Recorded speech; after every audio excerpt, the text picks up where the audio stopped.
Bom, pessoal, então boa noite para vocês, né? Espero que vocês estejam bem. Então, na aula de hoje a gente vai começar um tema novo. Nós vamos falar sobre as oscilações ou vibrações, que é o tema que a gente costuma abordar antes de falar da ondulatória, tá? Por quê? Porque as ondas, né, nada mais são do que oscilações que se propagam no espaço. Tá? Então, por isso que primeiro a gente fala sobre as oscilações. Tá? Então, aqui eu vou passar para vocês alguns exemplos, né? Mas antes disso, vamos falar o que vem a ser uma oscilação. Então, uma oscilação é um movimento repetitivo, é um movimento periódico, né? Que ele se repete em intervalos de tempo iguais. Tá? Então, assim, as oscilações elas permeiam aí o nosso dia a dia, elas estão em muitas das coisas do nosso dia a dia, embora a gente não perceba, não veja, né? As oscilações estão aí presentes nos relógios, então o relógio aí que tem o cristalzinho de quartzo, né? Ele funciona baseado aí nas oscilações desse cristal, né? Então, quando submetido a uma corrente elétrica, o cristal de quartzo ele emite pulsos, né, numa certa frequência específica. Então, isso permite a contagem do tempo, né? Da mesma forma que os relógios antigos, aqueles de pêndulo, que tem aí na casa da avó, bisavó, não sei de vocês aí, né? Ele funciona baseado nas oscilações do pêndulo, né? Então você usa o pêndulo para contar tempo.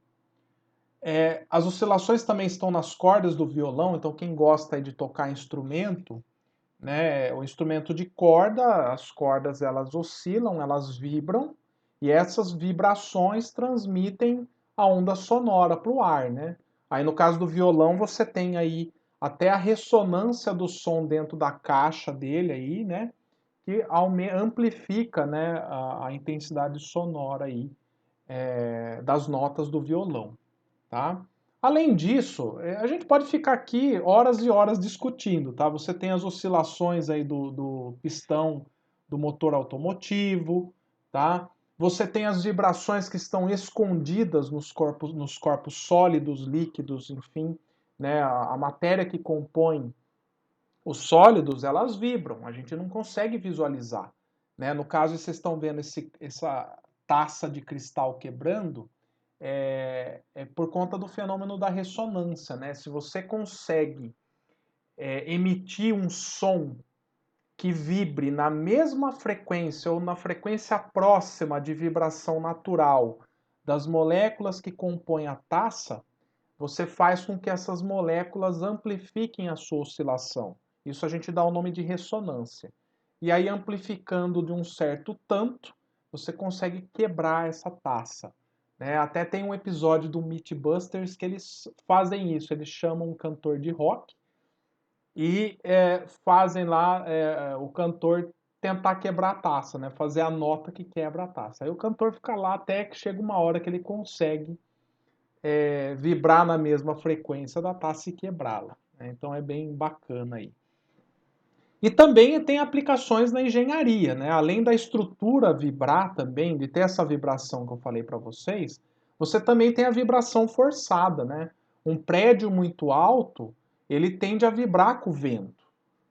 Né? Em algumas aulas aí eu vou discutir com vocês sobre um caso aí de uma ponte, a ponte de Tacoma, que é um caso muito famoso aí da ponte que vibrava, né, por conta aí da oscilação forçada do vento, né? E no caso aí vocês estão vendo que tem um prédio aqui, tem um pêndulo, né? Esse prédio aqui é o Taipei 101. Ele foi o maior prédio aí do mundo há uns anos atrás. E esse prédio é Taipei 101 porque ele tem 101 andares, né?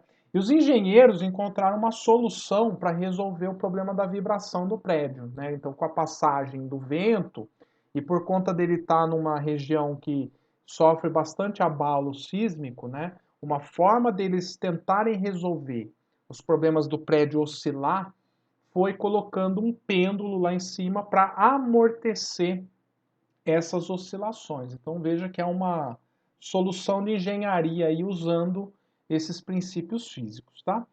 E na aula de hoje a gente vai estudar o movimento oscilatório mais simples que pode ter, tá? Que recebe um nome muito famoso aí na física, enfim, nas ciências, né? Que é o movimento harmônico simples, ou MHS, não sei se vocês já ouviram falar, tá? Mas ele é o sistema oscilante mais simples, né? Porque, primeiro, ele é periódico, tá? Segundo fato importante é que a força que atua aí no sistema que está oscilando, ela sempre é proporcional ao deslocamento, tá? E ela sempre é restauradora. Então dá uma olhadinha aí nessa animação, você vê que quando o deslocamento da caixa aí é para a direita, a força restauradora é contra. Da mesma forma, quando a caixa está para a esquerda, a força restauradora é para a direita. Então, é isso que é a força restauradora, tá? Ela é sempre contra o deslocamento, tá bom? Bom, o terceiro passo, né, é que as forças que atuam sobre esse sistema, né, sobre esse tal MHS, tem que ser forças conservativas, né? Como a gente já discutiu lá atrás em conservação da energia mecânica, né? As forças conservativas são aquelas que conservam energia. Da maneira mais simples, é assim que a gente pode dizer. E nessa aula a gente vai estudar o MHS em uma dimensão só. Tá? Então a gente vai estudar aquele MHS que ocorre em um grau de liberdade, que pode ser em x, y ou z, ou um ângulo, por exemplo. Por isso que eu falei grau de liberdade, que é o grau que o corpo pode se mover. Então ele pode sofrer um deslocamento em x, y ou z, ou no ângulo, se for mais apropriado a gente tratar esse movimento assim, tá? E vamos relembrar rapidinho alguns parâmetros importantes que nós já estudamos que vai funcionar bem aí para o movimento oscilatório, tá? O primeiro deles é o período, que é o tempo, né, entre o tempo de duração de uma oscilação completa, tá? Ou o tempo aí para o evento se repetir, tá? Que no caso é a oscilação. E esse período a gente usa a letra T maiúsculo para representar. A unidade dele é segundos, né, no sistema internacional, pode ser em outra unidade se for melhor assim, tá? Outra grandeza importante é a frequência, que mede aí o número de oscilações por intervalo de tempo. E aí, como a gente estudou, a frequência tem unidade no sistema internacional 1/segundo, que é o tal do Hertz, tá? E aí, por definição, a frequência é o número de oscilações n dividido pelo intervalo de tempo.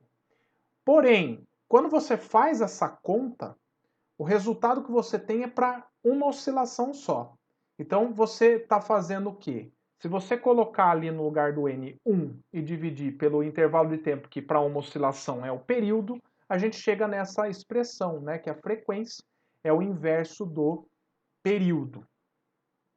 E por fim, a terceira e última aqui pode não parecer útil agora, mas vocês vão entender mais tarde, que é a frequência angular, que ela simplesmente ela relaciona a frequência com o ângulo, e é por isso que ela tem esse fator 2πf, tá? Então, por definição, velocidade, frequência angular, né, ou velocidade angular seria delta θ, né, o quanto está varrendo de ângulo por tempo.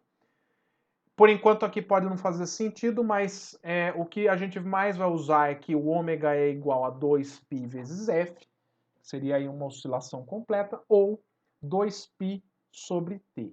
E, se vocês não se lembram, a unidade de ômega é radiano por segundo. Por quê? Porque 2π está em unidade de ângulo em radianos e o período é segundo. Ok? Bom, então, como eu falei para vocês, a gente vai estudar o MHS, né? E o sistema mais simples aí, eu acho que do MHS é o sistema massa-mola. Ele acho que é o exemplo mais simples que eu posso dar para vocês. E aqui, vamos fazer o seguinte, eu vou desprezar o atrito aí, tá? Na superfície.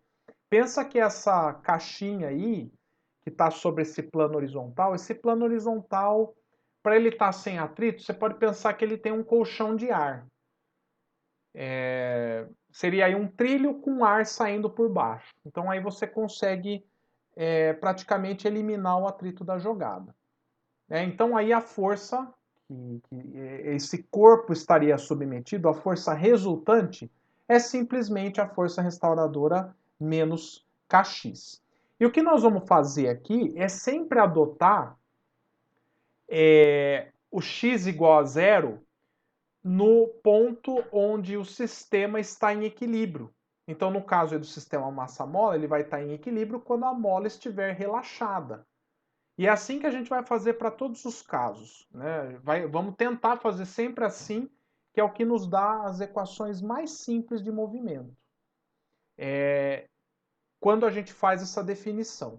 Se é um pêndulo oscilando, você adota a posição de equilíbrio, ou seja, o pêndulo na vertical. E assim por diante, tá? Nos mais diversos osciladores, sei lá, um barquinho oscilando na água, um sobe e desce aí por conta da onda do mar. Então você também pode estabelecer o equilíbrio quando o empuxo é igual ao peso, a condição de equilíbrio ali. Tá? E quando ele sobe um pouco ou desce um pouco, ele está fora do equilíbrio. Então a gente vai sempre fazer isso, tá? E aí, uma vez que você desloca de x, a força restauradora é contrária. Tá? Então, por isso que aqui está x maior que zero e f é menor que zero. E, se for o contrário, aqui o x ele vai ser menor que zero e o f maior que zero. É por isso que na equação do f aparece-se menos kx, porque a força é sempre contrária ao deslocamento x. Bom, então, agora vamos descrever esse movimento mais simples, né, do sistema massa-mola. Então, vamos lá. O que eu vou fazer aqui, para descrever, a gente vai usar a segunda lei de Newton. Então, vamos lembrar lá de Física 1, segunda lei de Newton, força resultante, massa vezes aceleração. Nesse sistema aí, como a gente viu, a resultante vai ser pura e simplesmente a força restauradora aí da mola, que é menos Kx, isso é igual a m vezes A. Lembrando que esse K, se vocês não lembram, é a constante elástica da mola. Ele depende de parâmetros geométricos dela. Tá bom. E aí, como eu quero saber a dinâmica desse sistema, então eu vou isolar a aceleração. A aceleração é igual a menos Kx dividido por m. E aí, se eu escrever essa aceleração como a derivada da posição com relação ao tempo, a gente vai chegar nessa expressão aí. D quadrado x dt quadrado igual a menos k sobre mx. Não vou mentir que a gente costuma escrever dessa forma aqui, tá? A equação que aparece aí. A gente, para não ficar escrevendo essa derivada segunda com relação ao tempo, a gente reduz a escrita colocando esses dois pontinhos. Eu não sei se vocês já viram essa notação, mas é a notação que eu vou adotar aqui para ficar mais fácil. Então, a derivada segunda é representada por x dois pontinhos. Se for a derivada primeira, é x com um pontinho em cima, tá bom? E se vocês nunca viram essa equação, eu não sei se vocês viram, porque na verdade vocês vão ter o curso que fala sobre esse tipo de equação no semestre que vem, que é o curso de equações diferenciais. Se eu não me engano, ele é do 7º semestre. Mas eu já vou apresentar aqui para vocês, porque a gente vai precisar. E vai ser bom para vocês que quando chegar lá em EDO, vocês vão falar, o professor Marcelo falou um pouquinho sobre EDO para a gente aí no curso de Física. Então, essa equação que vocês estão vendo aí, ela é do tipo diferencial ordinária, linear, homogênea de segunda ordem. O que significam esses termos aí? Tá? Então vamos lá. A palavra linear quer dizer que os termos são lineares em x e nas suas derivadas. Veja aí na equação que a gente não tem nenhum quadrado, cubo, etc. Nem no x e nem na derivada segunda de x. Tá? A palavra homogênea significa que o termo independente de x ele é nulo. Ou seja, não aparece nenhum termo aí somando sem ter x nele. Tá? Por isso que eu falei termo independente de x. E por fim, de segunda ordem, porque o maior índice da derivada é segundo grau, né? Uma derivada segunda que aparece aí. Então é por isso que ela é uma EDO, linear, homogênea e de segunda ordem. Tá? Essa aqui, gente, é a forma geral de uma equação diferencial ordinária aí, de segunda ordem. Tá? Então é isso aqui que vocês vão ver no curso aí de matemática. Tá? Vocês vão aprender ela, vão estudar sobre ela, ver as soluções. Então aqui eu estou adiantando. Escrita aí as derivadas em termos dos x pontos, x2 pontos, a gente fica com esse formato mais simples. E quem que é A, B, C e H? São coeficientes da equação, tá? Que podem ser constantes ou dependentes do tempo. Tá? Então lembrando aí que esse tempo é a nossa variável independente, tá? E o x para nós é a variável dependente. Na matemática eu sei que vocês costumam usar mais o y e o x, sendo o y a variável dependente e o x a independente. Não é assim? Então aqui na física, como a gente está trocando essas letras por algo que para nós faça mais sentido, então aqui no nosso caso, é claro, o tempo então é a nossa variável independente, o x é a dependente, tá? E como eu falei ali atrás, a equação ela é homogênea para nós, é nela que nós vamos focar quando h é igual a zero.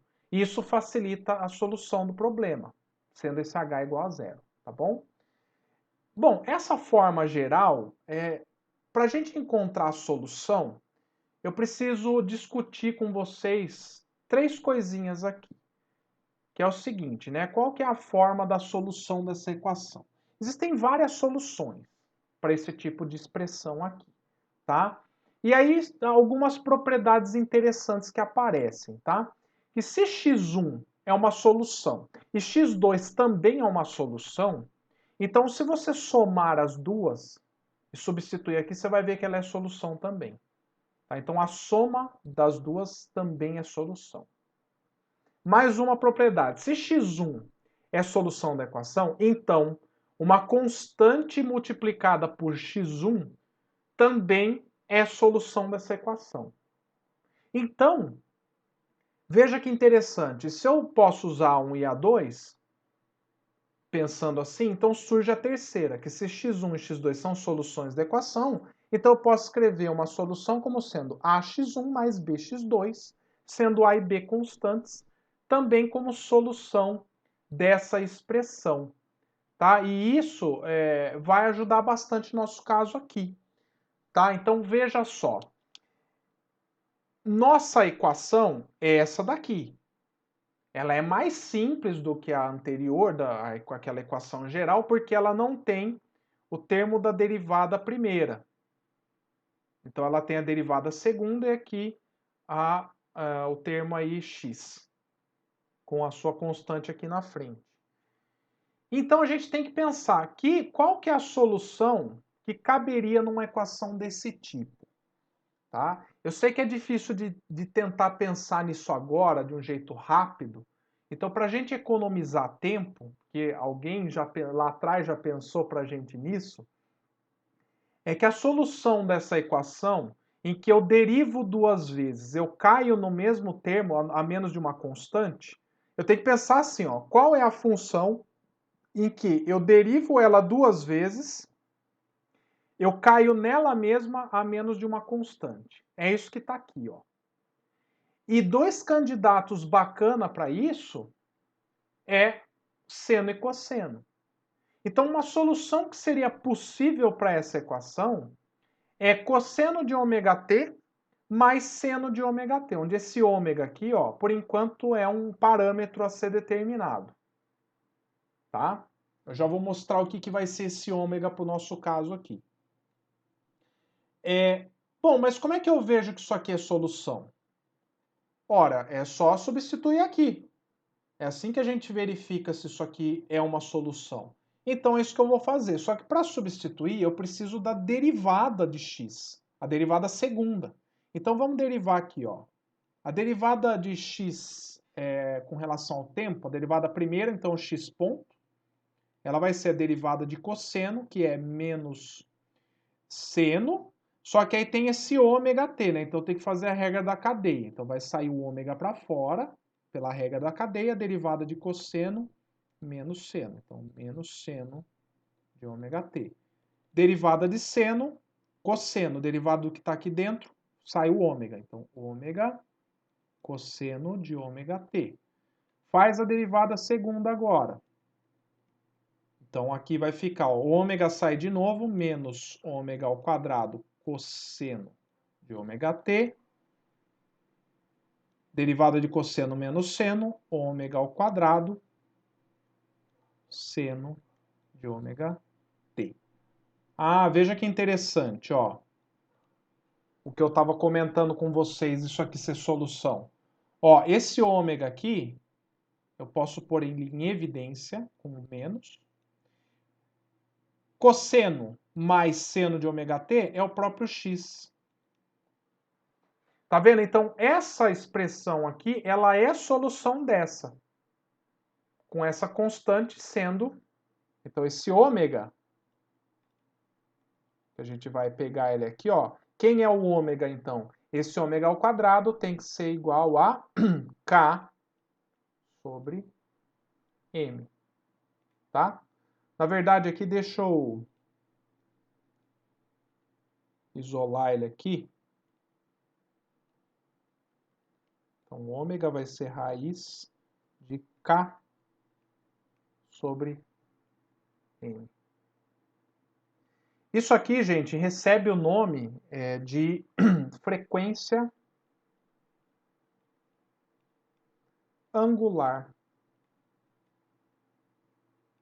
da oscilação. E é por isso que eu falei sobre ela lá num dos slides iniciais da aula.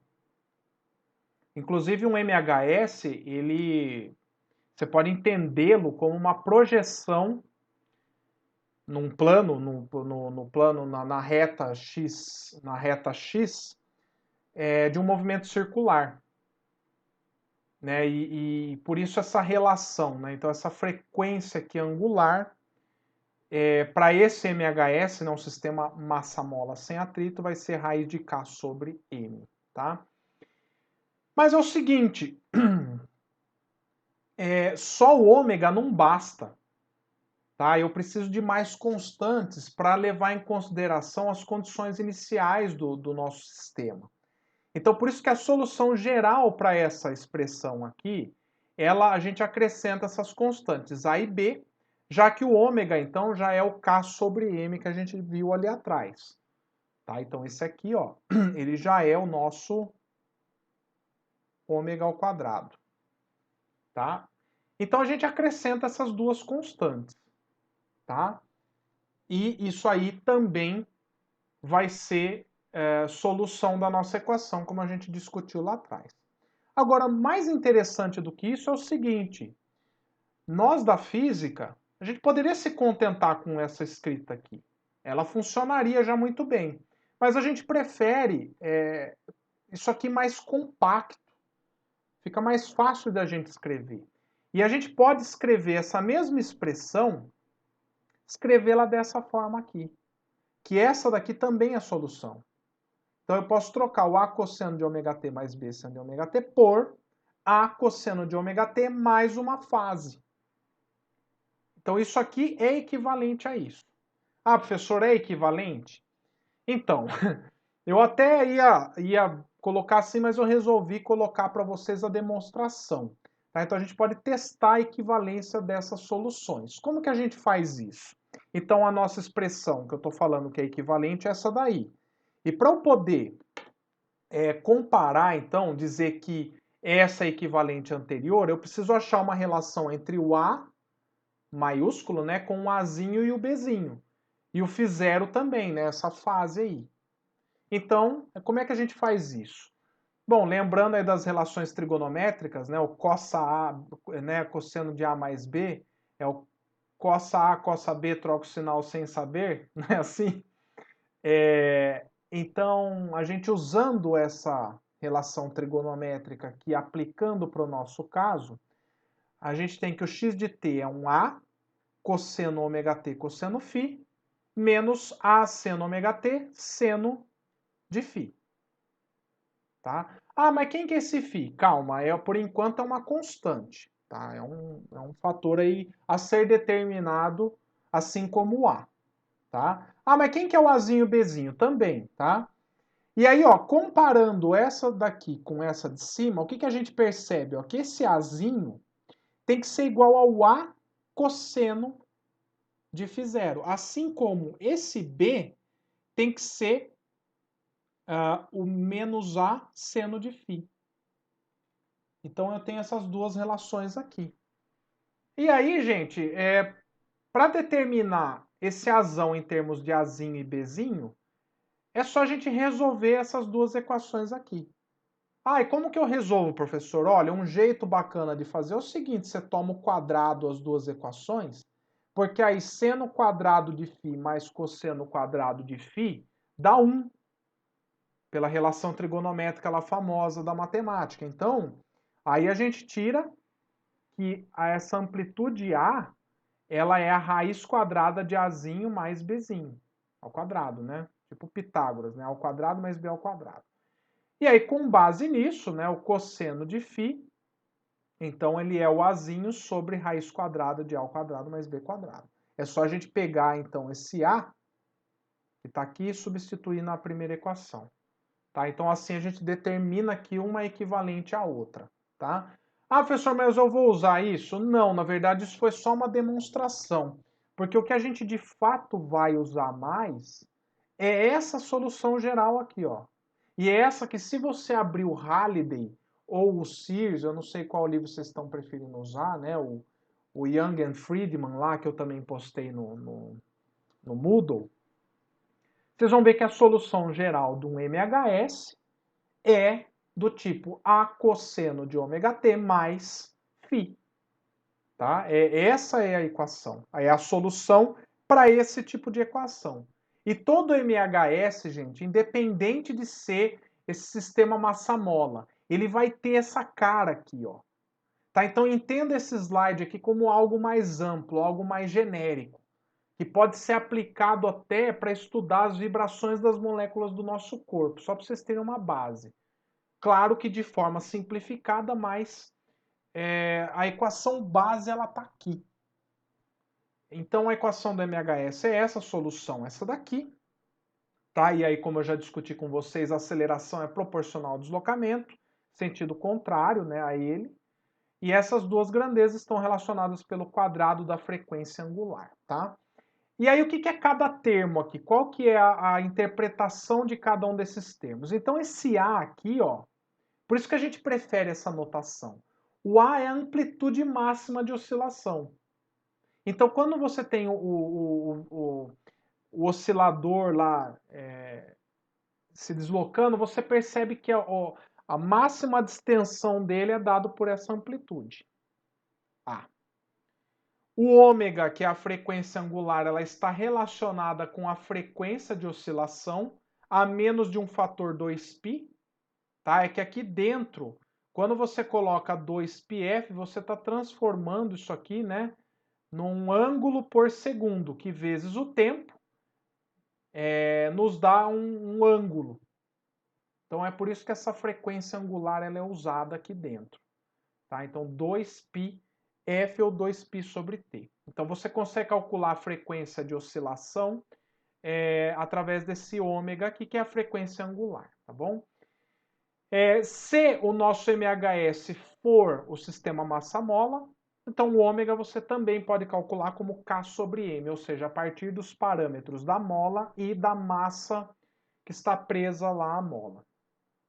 E por fim, esse φ, que é essa constante que eu adicionei, o φ0, ele é a fase inicial do movimento de oscilação, ou seja, no tempo igual a zero, o teu oscilador ele vai ter uma fase. Ele pode estar com uma fase igual a zero, pode, mas como pode não estar. Então aí isso daqui vai ser um ângulo a ser acrescentado aqui para corrigir essa equação em termos iniciais. E veja só, uma coisa que faltou eu pôr aqui, que eu lembrei agora, é que ômega t mais φ, isso aqui é fase também, tá? É a fase porque é o ângulo aqui do nosso oscilador. Só que isso aqui, essa fase, ela depende do tempo. Já a fase inicial é para o tempo igual a zero. Tá? Então, ó, eu sei que é bastante coisa, mas isso aqui é a base para conseguir descrever um MHS. E aí, quando a gente descreve por um seno, ou uma função seno ou cosseno, tá? E aí é da nossa escolha, tá? Você poderia me perguntar, professor, eu poderia escrever a equação como A seno de ômega t mais φ? E eu falo para vocês, pode. É que a função cosseno, ela nos dá resultados mais simples, tá? É o que geralmente a gente costuma usar, porque é o mais simples da gente usar, tá? Inclusive por conta do cosseno ele não partir do zero, né? Então você já parte de uma amplitude diferente de zero. Isso pode ser uma explicação plausível. Você não precisa somar uma fase ali, né, numa situação dessa, tá? Então essa é uma explicação do porquê usar o cosseno em relação ao seno. Mas então aqui você tem aqui um oscilador, ó, escrito por uma função seno. Então é isso que ele está descrevendo ao longo do tempo. Tá? E uma oscilação completa é o tal do 2π, né? Se você pensar em ângulo, tá bom? Porque é isso que vai estar lá dentro da função trigonométrica, o cosseno. É o ângulo que está sendo varrido, que faz descrever essa oscilação. Bom, e assim, quando a gente vai descrever o movimento harmônico simples, essa aqui é a solução. E ela te dá o deslocamento desse oscilador. Mas você pode querer saber qual é a velocidade do oscilador num dado instante de tempo t. E aí, como a gente viu lá em Física 1, lá no comecinho do curso, a velocidade nada mais é do que a derivada da posição com relação ao tempo, que é o x ponto. Aqui está errado, é um ponto só aqui, ó. X ponto. Tá? Então, o x ponto, que é a velocidade, é menos ômega A seno de ômega t mais a fase φ0. Ah, e se eu quiser aceleração? Aceleração no MHS? Deriva de novo. Então vai ser a derivada da velocidade com relação ao tempo, ou a derivada segunda de x, que a gente representa como x dois pontos. E aí a derivada, né, que representa a aceleração, menos ômega ao quadrado a... Opa, que eu errei de novo, é cosseno. E isso aqui a gente pode escrever como sendo menos ômega ao quadrado x de t. E veja que interessante, né? Eu já até comentei com vocês, mas olha, quando a fase, esse φ0, ele é igual a zero, é isso aqui que a gente tem, ó, o deslocamento. Se eu representasse esse nosso MHS num gráfico de deslocamento em função do tempo, então o que ia acontecer é que esse oscilador ele ia ficar entre A e menos A, onde esse A é a amplitude. Então ele fica variando entre esses dois pontos. Isso para φ 0 igual a zero. Então ele parte daqui e assim por diante. Quando você determina a velocidade, vai ser a derivada dessa função. Então você vê que agora há uma defasagem dessa função, né? O cosseno, ó, ele defasou para o seno. Então você tem uma diferença de fase agora, né? É como se isso aqui tivesse andado para trás. E a amplitude agora, esse ômega A aqui, ó, ele é a velocidade, vamos dizer assim, máxima, né, desse oscilador, tá? E aqui a aceleração, esse ômega ao quadrado vezes A vai ser a amplitude da aceleração, que seria a aceleração máxima. Tá? Deixa eu pôr assim, ó, para ficar mais simples. Então, é isso aí, tá? Quando você vai derivando, você vai defasando aí as funções. Então, por isso que tem essa diferença aqui nos gráficos, certo? Mas esse gráfico só é válido para fase igual a zero, tá? E aí, vocês devem estar me perguntando, mas como que eu determino A e φ? Né? Que eu acho que é a questão principal, já que o ômega depende de parâmetros do nosso problema. Então, o A e o φ, você determina assim. Você precisa que seja dado para você as condições iniciais do problema. Então, por exemplo, no tempo zero, qual é a posição inicial do seu oscilador? Então ele vai lá, sei lá, x0. E qual é a velocidade inicial do seu oscilador? v0. Beleza, então você vai lá nessa equação aqui e põe x para t igual a zero. Ele é x0. Então aqui, ó, quem que vai ser, então? Colocando t igual a zero aqui nessa função, vai sobrar a cosseno de φ. Beleza. Ah, professor, mas ainda não dá para determinar A e φ. Não dá porque você tem só uma equação com duas incógnitas.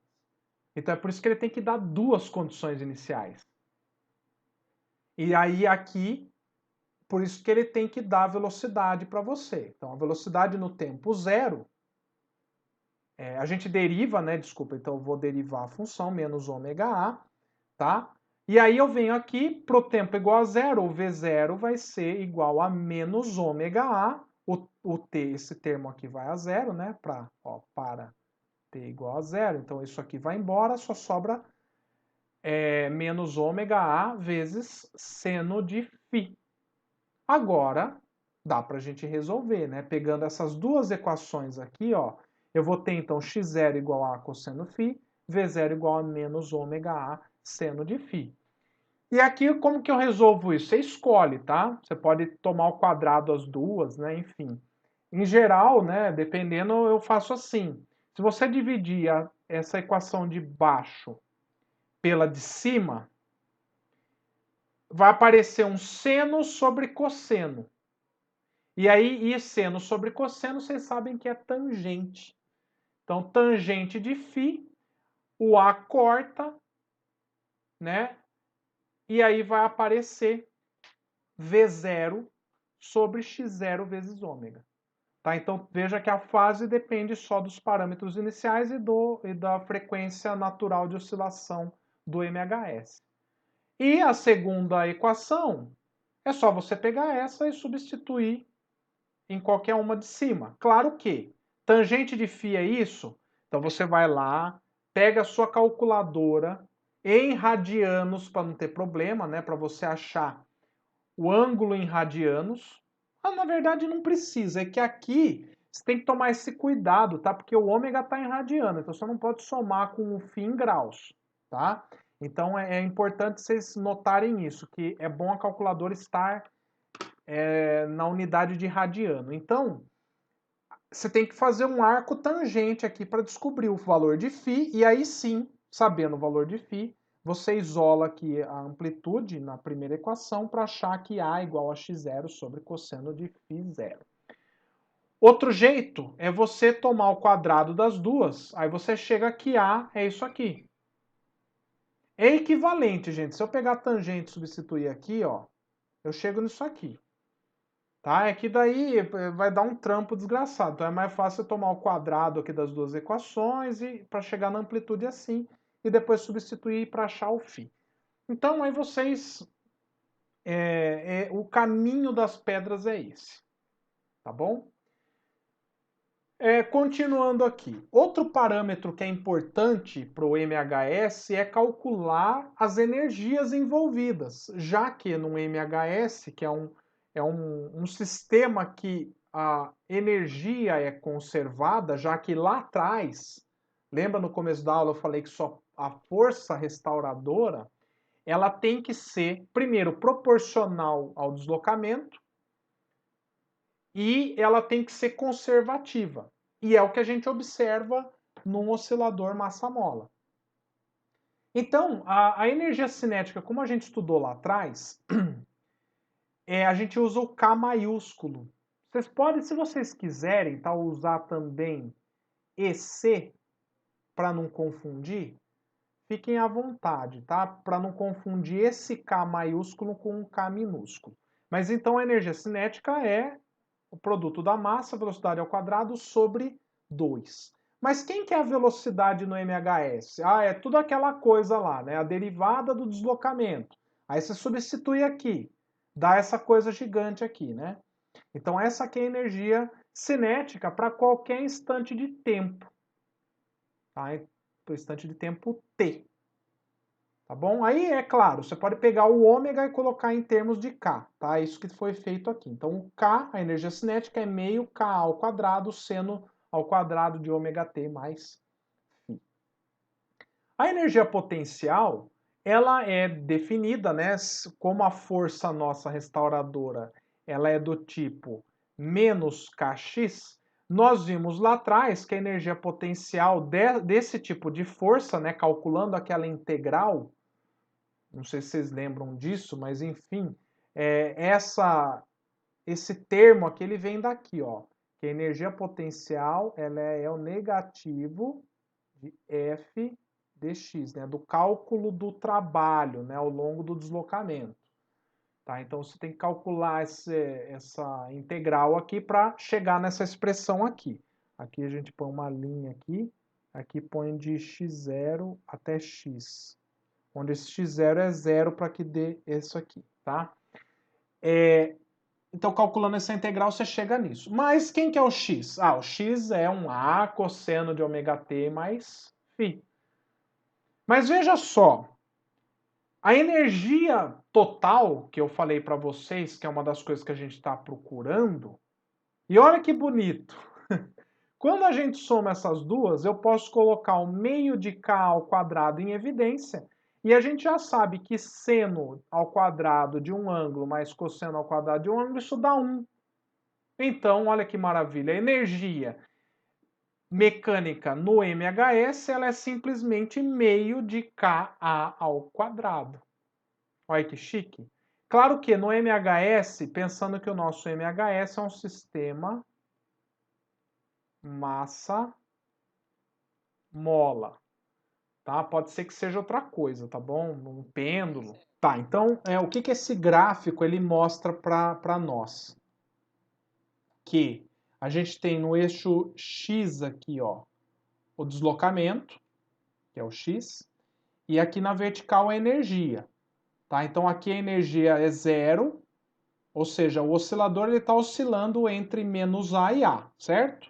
Então quando esse oscilador aqui harmônico ele está no x igual a zero, veja que a energia potencial é zero. Isso faz sentido, porque você não tem energia armazenada na mola.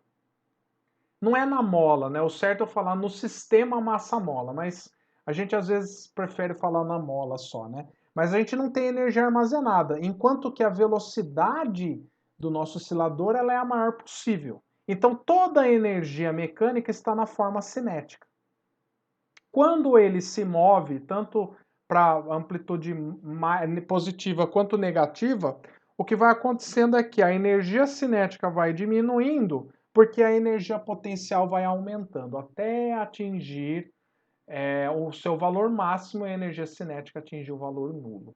Mas o importante disso tudo é que, quando eu somo a potencial com a cinética, sempre vai dar E. E é por isso que E é representado por essa linha preta, ó, constante aqui em cima. Por isso é porque ela não varia, ok? Essa energia ela não muda de valor nesse MHS. Na prática, a gente sabe que isso não é verdade. O oscilador, você põe um pêndulo, uma mola para oscilar, a gente sabe que esse oscilador ele vai oscilando cada vez menos até parar. Vamos aí para o MHS, que agora a gente vai ver o pêndulo simples.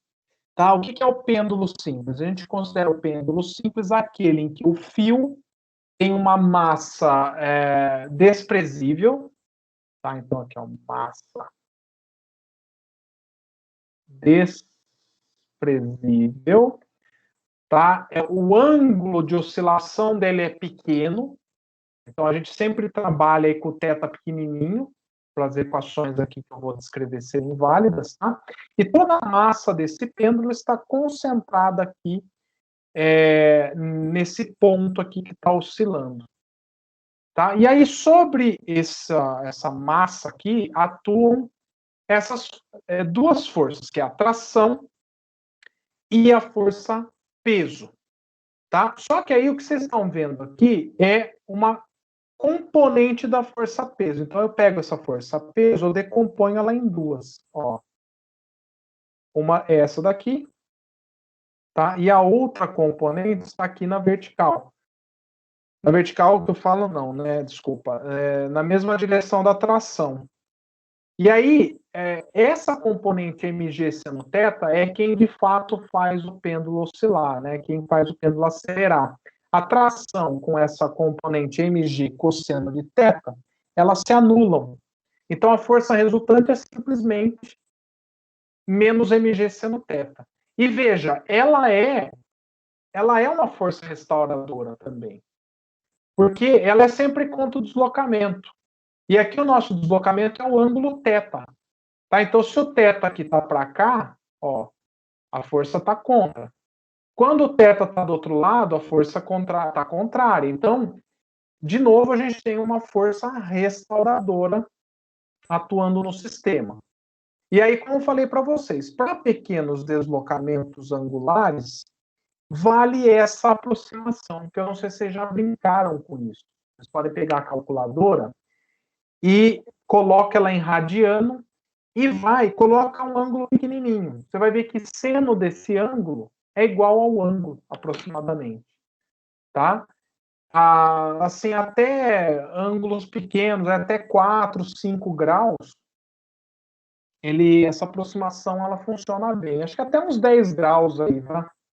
Transforma o grau em radiano, tá? E aí você testa. Você vê que dá um valor razoavelmente aceitável aí, tá? Que o seno de θ é igual a θ. Então, a gente tem que a força resultante é menos mg vezes θ. Só que aí que tá, né? Quem que é esse Fθ? O Fθ é a massa vezes a aceleração, tá? E aí vai ficar um termo de aceleração, que é linear, com um termo angular. Mas veja, nesse pêndulo aqui, ó, a gente pode relacionar esse deslocamento aqui dado por S com o ângulo θ. Tá? Então, aqui, lembrando lá do movimento circular, o S é igual a θ vezes o raio. Né? Essa é a definição do ângulo, na verdade. Né? O arco sobre o raio. Então, o S é igual a θ vezes L. Tá, então se eu tomar a derivada primeira de S, isso aqui é velocidade. Aí eu derivo do outro lado em relação ao tempo, vai aparecer θ ponto. E o L é constante, então fica θ ponto L. Então se eu derivar de novo, eu tenho aceleração. Aí eu tenho θ 2 pontos vezes L. Beleza. Então S 2 pontos, isso aqui é a aceleração A. Então, no lugar de A, eu coloco θ 2 pontos L. Tá? Então, por isso que ficou Fθ igual a mθL vezes L.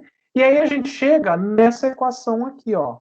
Que é a equação do MHS para o pêndulo, só que em função do ângulo θ. Mas veja que ela é equivalente a x 2 pontos igual a menos ômega ao quadrado x. E aí, quem que é a solução para essa equação aqui? É a mesma. Só que a gente costuma pôr um outro nome aqui. Você pode até pôr A de novo aqui, A de amplitude, não tem problema nenhum.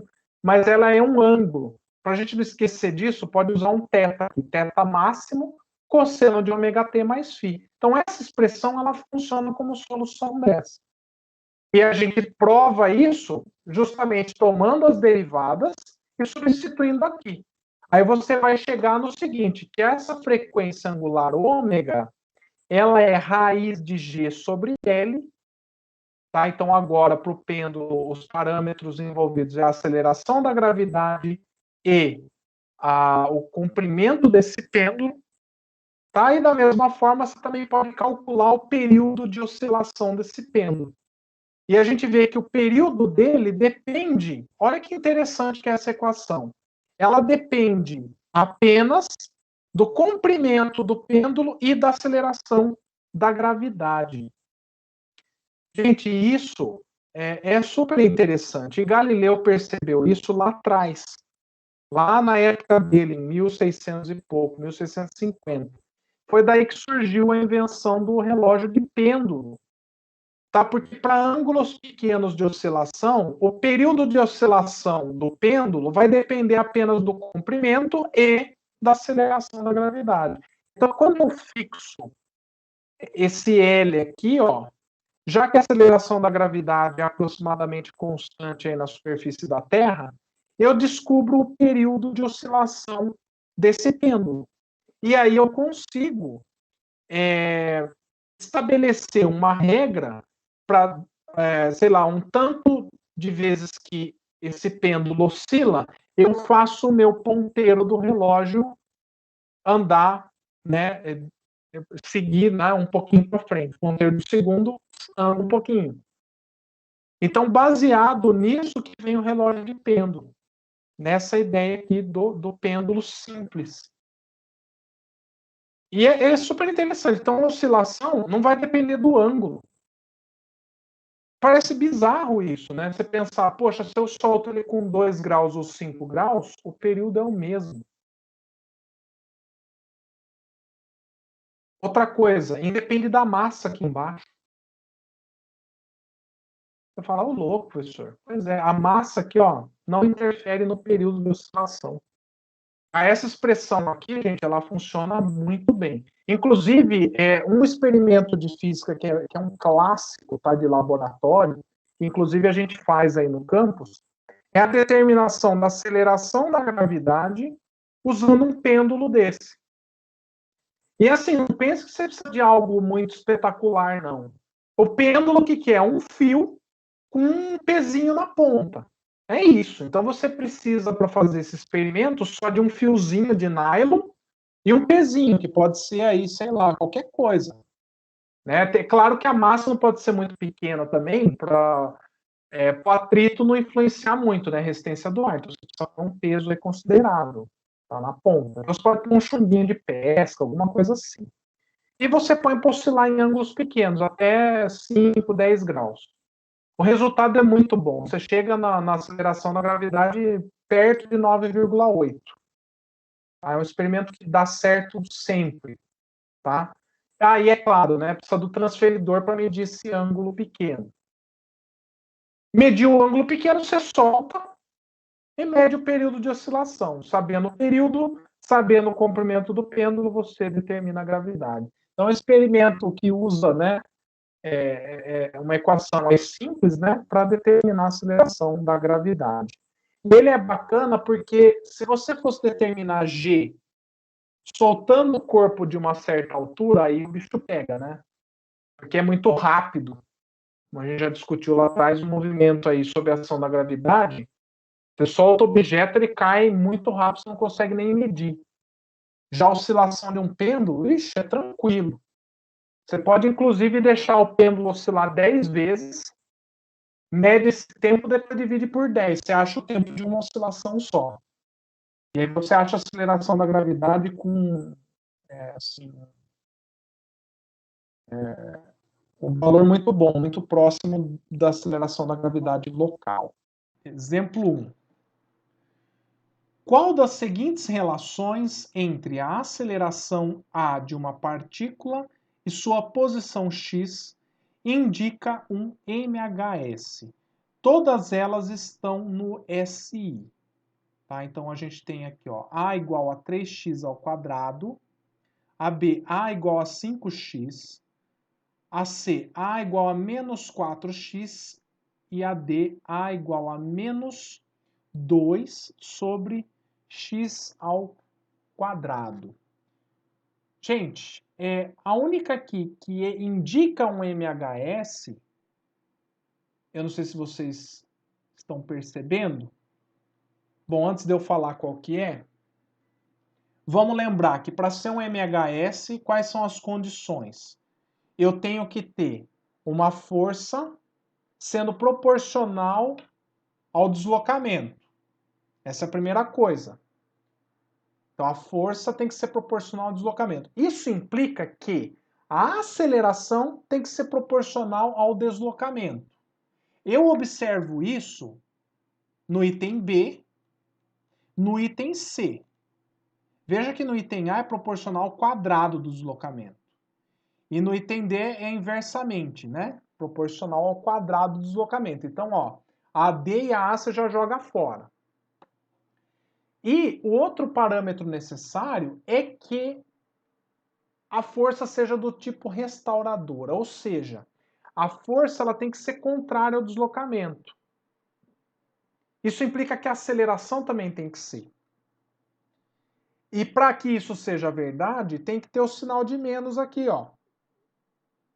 Então, por isso, a única relação que indica um MHS é a C. Tudo bem? Porque eu tenho uma aceleração igual a menos 4x. Proporcional ao deslocamento e menos indica aí essa aceleração restauradora, contrária ao deslocamento. Tá? Quando o deslocamento é positivo, a aceleração é negativa. Quando o deslocamento é negativo, a aceleração positiva. Tá? Então é isso que está dizendo assim. Aí ele pede qual a frequência angular correspondente. Aí é muito tranquilo, né? Como a gente viu lá na aula, que a lei geral do MHS, ela é do tipo assim, x, dois pontos, igual a menos ômega ao quadrado, x. Comparando com a nossa equação aqui de cima, ó, que é A igual a menos 4x. Então, eu vejo aqui que esse ômega, ó, que é o que ele está pedindo, é 4. Ômega ao quadrado, né? Então, portanto, ômega ao quadrado é 4 e o ômega vai ser 2 rádio por segundo, tá? Então, vamos lá. A gente sabe que a equação que governa esse oscilador, que é um MHS, é do tipo x dois pontos igual a menos ômega ao quadrado x, onde esse ômega é o quadrado, vai k sobre m. Tá? Ele está pedindo esse ômega, só que no texto ele não me deu o k da mola e nem a massa do corpo que está oscilando. Então, usando essa expressão aqui, eu não consigo, né? Mas veja, como a expressão do oscilador é x dois pontos igual a menos ômega ao quadrado x, eu tenho nas condições iniciais, ó, ele me deu aqui que no tempo zero, então, ó, para t igual a 0 segundos, a amplitude é menos 8,5 e a aceleração é 47. Então, eu posso usar essa expressão aqui para achar o ômega. Então, aqui, ó, 47 é igual a menos ômega ao quadrado vezes menos, aqui eu vou pôr em metro, tá? Então, 0,085, tá? Metros. Então, o nosso ômega ao quadrado vai ficar 47 dividido por 0,085. Então, o ômega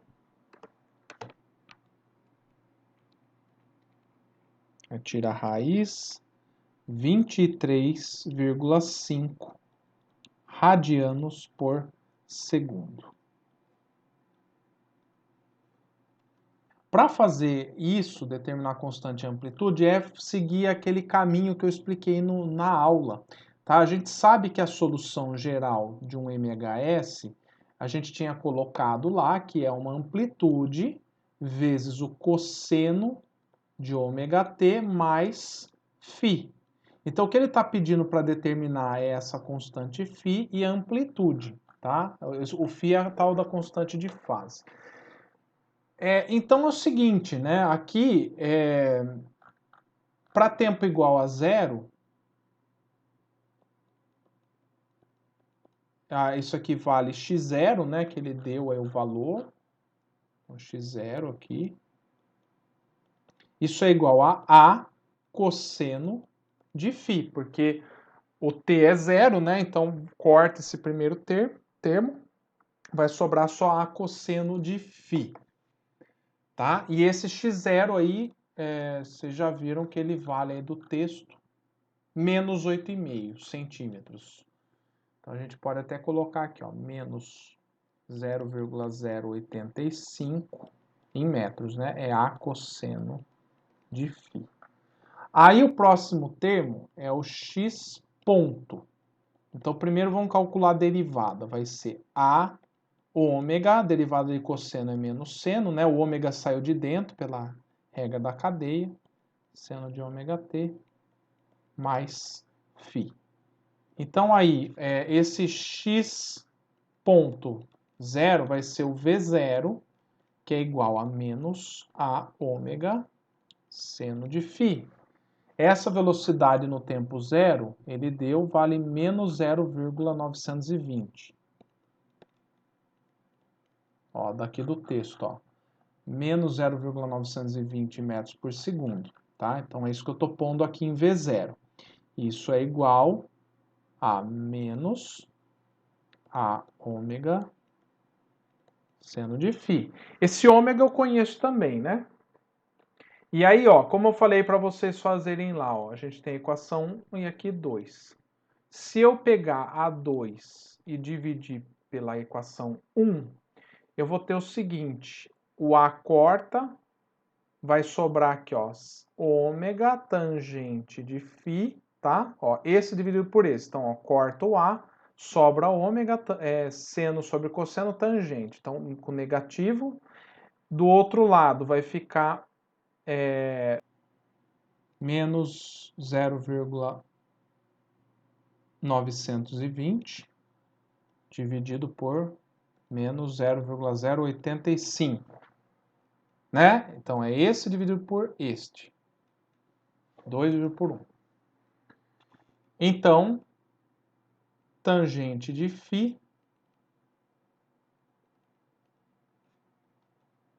o ômega nosso era 23,5. Então, aqui 23,5 vezes 0,085. Então, tangente de φ, 0,920 dividido por 23,5, dividido por 0,085. Então, isso aqui dá 0,4606, tá? Para achar o φ, você tem que pegar uma calculadora aí, científica, tá? Então, você pega uma calculadora aí científica e faz. Em radiano, tá? Ela tem que estar em rad. Então, você faz shift tangente desse ângulo, tá? Então, aí o φ, ele vai dar aqui 0,4316 radiano. Acontece, gente, que essa aqui é uma solução. O ângulo pode ser esse daqui.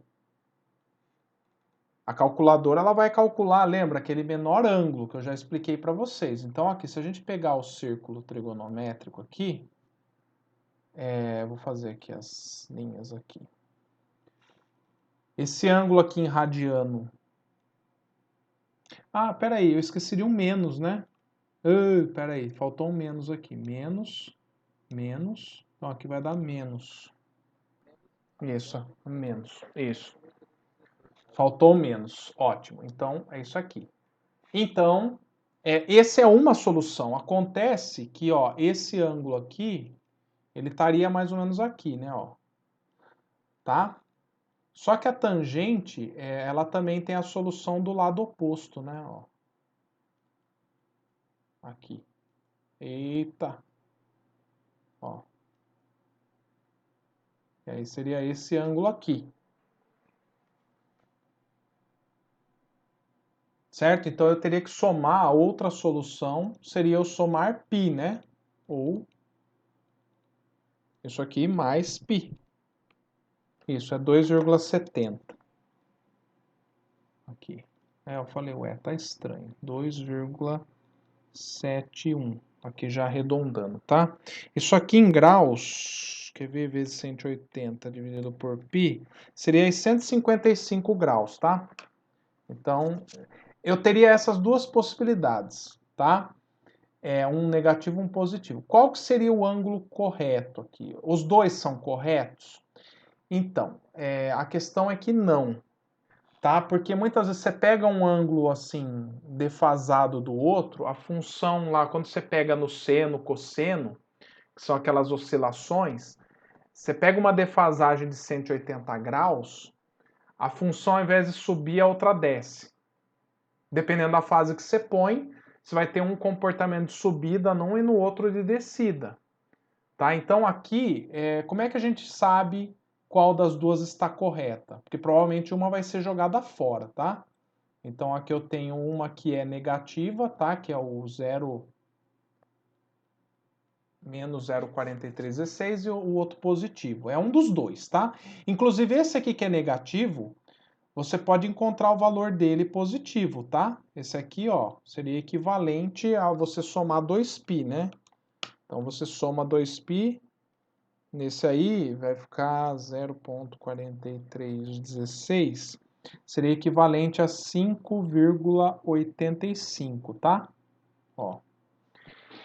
Tá bom, mas é um dos dois aqui que é o correto, que é o certo. Qual deles? Você pega agora a outra equação, tá? Da amplitude.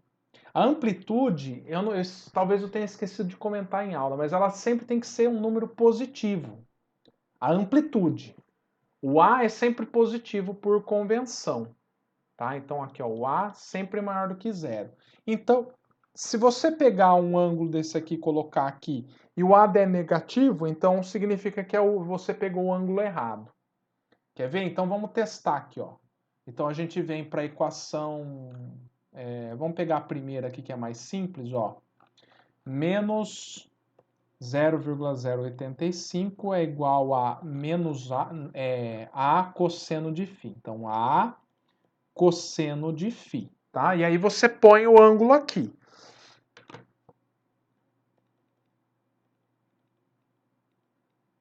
Cosseno. Então se a gente fizer para o cosseno de menos 0,4316,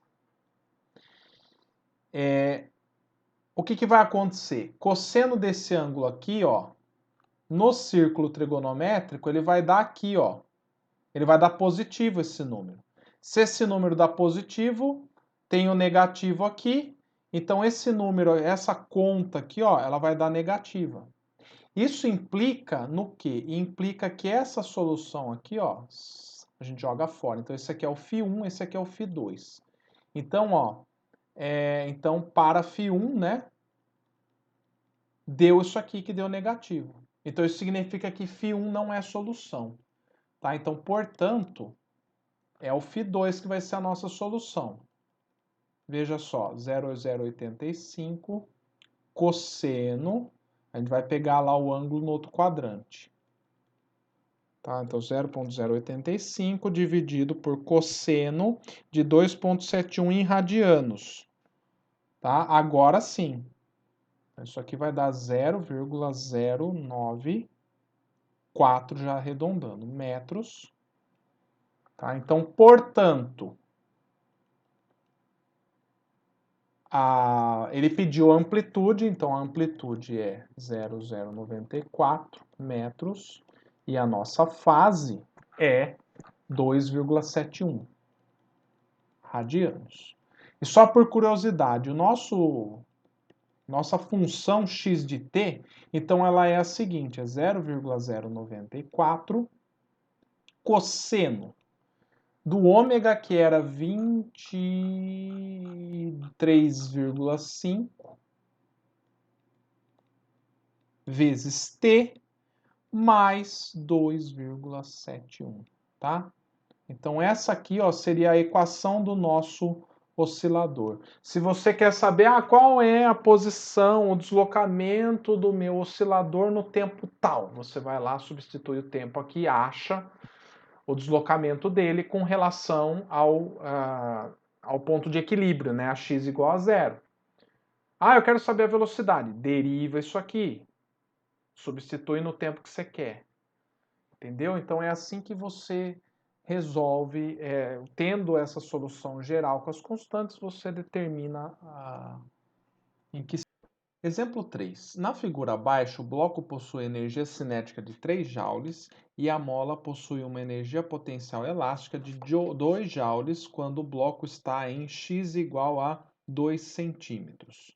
Item A. Qual é a energia cinética do bloco quando está em x igual a 0? Então vamos lá. Como a gente sabe que para x igual a 2 centímetros, a energia cinética 3 joules e a potencial 2 joules, isso implica que a energia mecânica do nosso sistema massa-mola vale 5 joules. E quando x é igual a zero,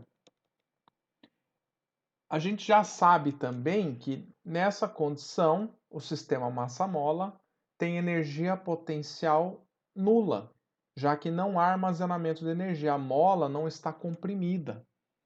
Então, isso implica que a energia cinética é máxima. Então, isso aqui é o que é válido. 5 joules. Quando a energia potencial elástica da mola, qual é a energia? Qual é a energia potencial elástica da mola quando o bloco está em B? X igual a menos 2.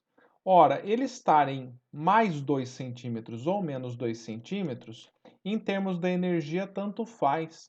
Tá? A mola vai ter a mesma quantidade de energia cinética e potencial. Tá?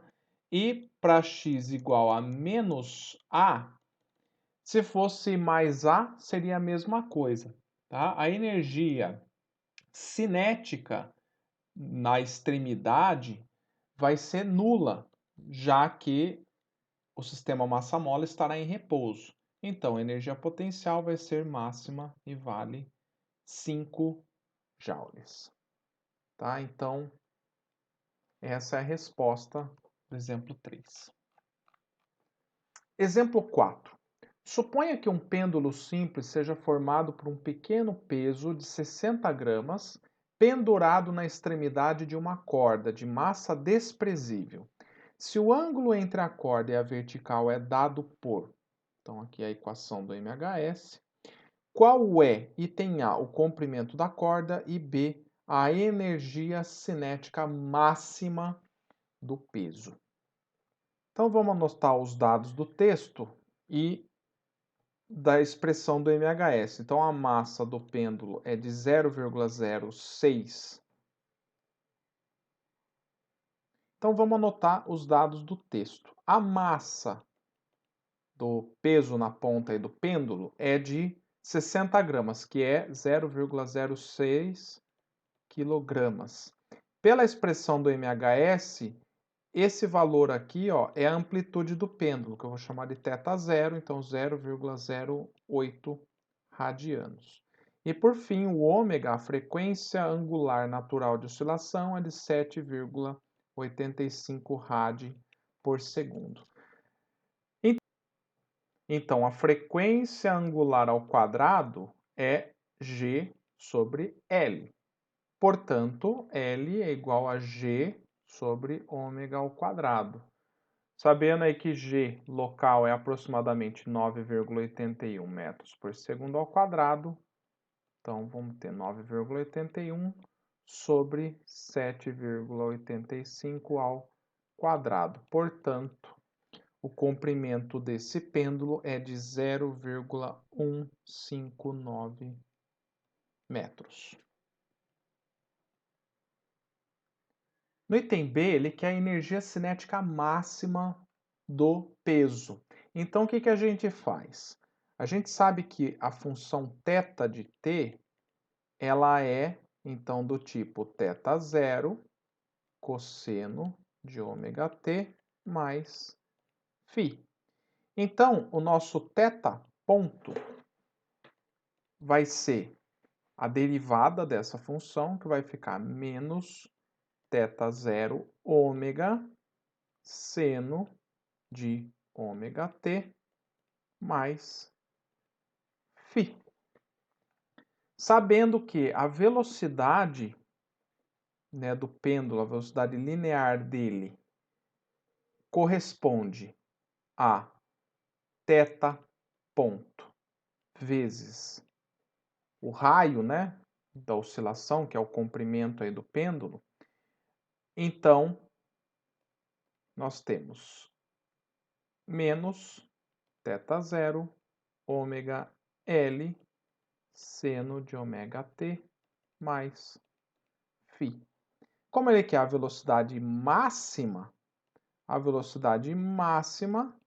né, em módulo aqui, a gente pode pegar, ela acontece quando o seno assume um valor extremo, um valor máximo de 1 ou menos 1. Né? Então, aqui só sobraria θ0 ômega L, que nós temos aqui. Então, a energia cinética, que de fato é o que ele está pedindo, é o m Vmax ao quadrado sobre 2. Né? Substituindo aqui, ó, vai ficar m vezes θ0 ao quadrado, ômega ao quadrado, L ao quadrado, tudo isso dividido por 2. Substituindo os dados, chegamos que a energia cinética vale 2,99 vezes 10 a menos 4 joules. Certo, pessoal? Então, por hoje é isso. Espero que vocês tenham gostado da aula. Qualquer dúvida é só me procurar aí nos atendimentos ou pelo chat do Moodle. Grande abraço!